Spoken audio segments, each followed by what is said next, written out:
to play the shitty games that suck ass. He'd rather have a buffalo take a diarrhea dump in his ear. He'd rather eat the rotten asshole of a roadkill skunk and down it with beer. He's the angriest gamer you've ever heard. He's the angry Nintendo nerd. He's the angry Atari Sega nerd. He's the angry video game nerd.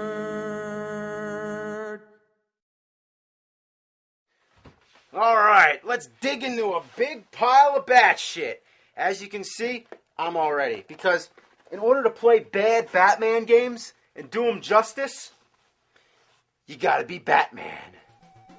Let's start with Batman the Caped Crusader for the Commodore 64. This game came out a year before the Tim Burton movie, which makes it the only game on our list that's not movie licensed. You get a choice to fight against the Penguin or the Joker, but both games seem to be identical. I never really got far enough to find out. Every time you exit a screen, another panel pops up. I guess they were trying to make it look like a comic book, but it's just awkward. The first enemies you encounter are what I think are toy airplanes and gargoyles, or bats, which take shits on you. Yeah, if you look close enough, you can see the little shit bombs dropping out of their asses. The control is weird. As you can see, the instruction manual explains it. To do different punches and kicks, you have to hold the joystick in a certain direction while hitting the button. It's also ridiculous trying to hit anybody. You have to be like a step away. And no matter how many times you hit somebody, they don't die. Die. What the hell? There's also this annoying menu screen that keeps popping up. It took me a while to figure out that I activate this thing by pressing down in the button. So I get to this menu by total accident, and I don't know what to do here. What is all this shit? Restart game? Who the fuck's talking about restarting? Oh, the keypad's busted. Oh, that's great. Yeah, that's another thing about the Commodore. It only works when it feels like it. Well, anyway, the game sucks. Gotta give it the Batman punishment. Batman. Next is the one which most people know, Batman on the NES. Overall, when it comes to games, The Dark Knight's been treated a lot better than Superman, because there do exist good Batman games, and this is one of them. The graphics are dark and stylish, just like the movie it represents, and the music is kick-ass.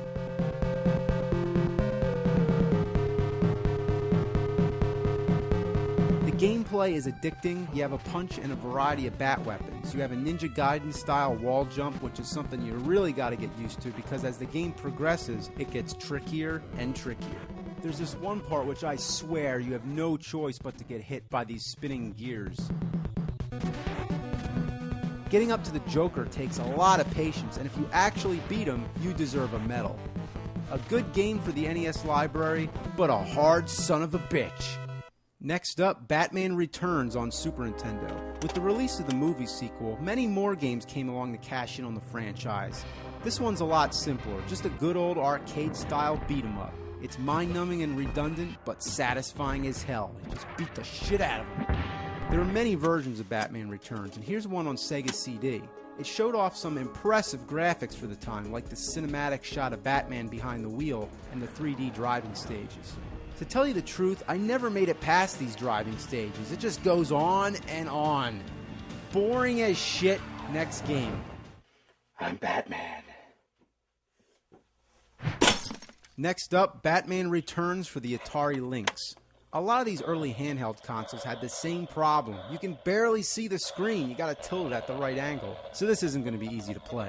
Anyway, you're just going around punching people. It's pretty self-explanatory. But goddamn is it hard.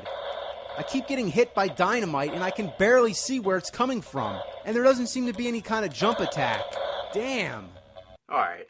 Well, this one gets the official bat stamp of shit. On to the next game, but first, gotta tell it I'm Batman. I'm Batman. The Adventures of Batman and Robin on Super Nintendo.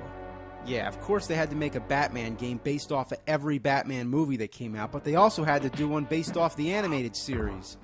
It's kind of like a cross between a beat-em-up and a 2D side-scroller. You just keep moving right and bashing everybody in your way. But then there comes times when you need a little bit of problem solving to figure out what to do. Sometimes it gets kind of annoying, like this part. How the hell was I supposed to know I can't jump on the roller coaster? But in conclusion, this is one you might want to try out. Not a bad game, let it pass. Next up, Batman Forever for the Super Nintendo. Now we're in deep shit, because this game is Triceratops testicles. Since the side-scrolling, driving, and beat-em-up thing had already been done to death, my guess is that they were attempting something a little different with this game. As soon as it begins, you'll notice it bears an uncanny resemblance to Mortal Kombat. It's literally the same control scheme with all the same moves. Being that it was also made by Acclaim, it makes you wonder why they would repackage a fighting game into a Batman game. I almost expect to see Batman rip someone's spinal cord out. This kind of fighting style just doesn't work for a platforming side-scroller like this. It just slows things down. Whenever you knock somebody to the ground, you gotta wait for them to get back up again. You hit them again, and it just goes on and on and on. It's also real annoying that up is jump, whereas there's plenty of buttons to choose from. But that's only the beginning to how atrociously ass this fuckfest is. Within the first minute or two, you come to a wall, which is pretty much a dead end. You can't do jack shit. So you figure, okay, I probably gotta go up there. So you try jumping all around, but it's useless. You try every possible combination of buttons till you find that select shoots this wire out of your crotch. That's real random, right? The select button? But this wire or grappling hook, whatever, it doesn't latch on to anything. Almost as if it's just for show. At first I thought that you just need to stand in the right spot, but no matter where I go, nothing happens. Fuck shit! Get up there! This is fucking bullshit! You think to shoot up, you just press up, but no, it jumps! Sometimes I get it to work by pure luck until I found out that, okay, this is how it works. To shoot up, you press select and up in a very specific way. You have to press select slightly before you press jump. If you do it correctly, it shoots the grappling hook straight up in the air. But if you press them both at the same time, you just jump. That's a good reason why the jump button should not be up. Why can't it be one of the fucking buttons? Having the fucking up button jump is fucking fucked up. If this aimed your grappling hook and this jumped, then it would be fine. But no, they gotta be the same button. And on top of that, you have to be standing in the correct spot. And this spot is very precise. You think all that mattered is if you were under the hole. But no, it's like exact. This one magic pixel of a spot. You gotta be right on the mark. So you just lumber all around, trying to figure out where to go. And whenever you access a new part of the game, it says, hold on. Hold on for what? It has to fucking load? It's also interesting to note that you have the option of playing as Robin. But who would do that? I want to be Batman. I guess the goal is to rescue all the security guards. When you untie them, they do this melodramatic sort of pose, like, yay, I'm free! The villains are all stock. It's just guys in flashy suits and guys with chainsaws. Oh, look at that! Chainsaw to the dick! Why does it take so long to kill people?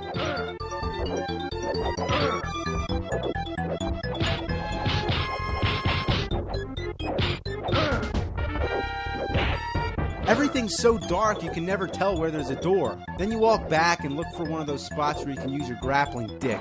See, right there, that was just a lucky guess.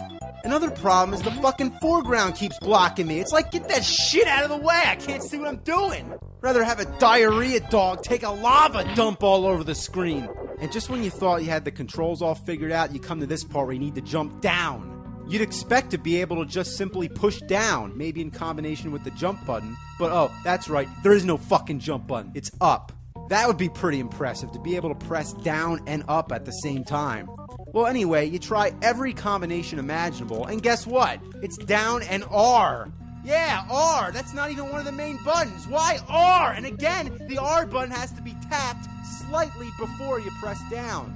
And sometimes there isn't even a hole to tell you where you're able to do that. Why is everything so cryptic? Like, this is fucked beyond belief!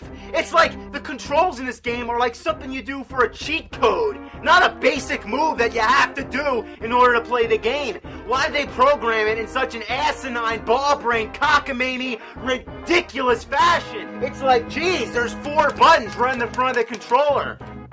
Like, that's not enough to work with. Instead, they have to, like, program it, like, all into, like, weird kind of crazy button combinations and shit. It's like, what were they thinking? It's like, up is jump, select for the grappling hook. Select shouldn't even be part of the game. Select should be, like, for the menus or something. I mean, jeez, like, were they trying to just ruin this game? Just flat out just fuck it up? Well, they did. Batman Forever, it sucked back then, and it sucks forever. Batman. That's it. That's all the shitty Batman games I can take. Review's over. Batman! Batman, you want to play a really shitty Nintendo game, Batman? What, how that Return of the Joker on the Nintendo Entertainment System, Yeah, Batman? I'm not really Batman, though. You're not Batman! Batman, you're Batman! I'm Batman! Come on, Batman, let's play! Come on!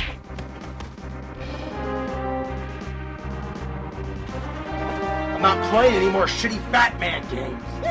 Yes, you are! Oh, Batman, let me give you a hand!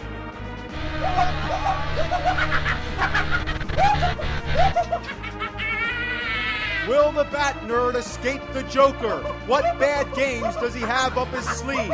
Tune in next episode, same bat time, same bat channel.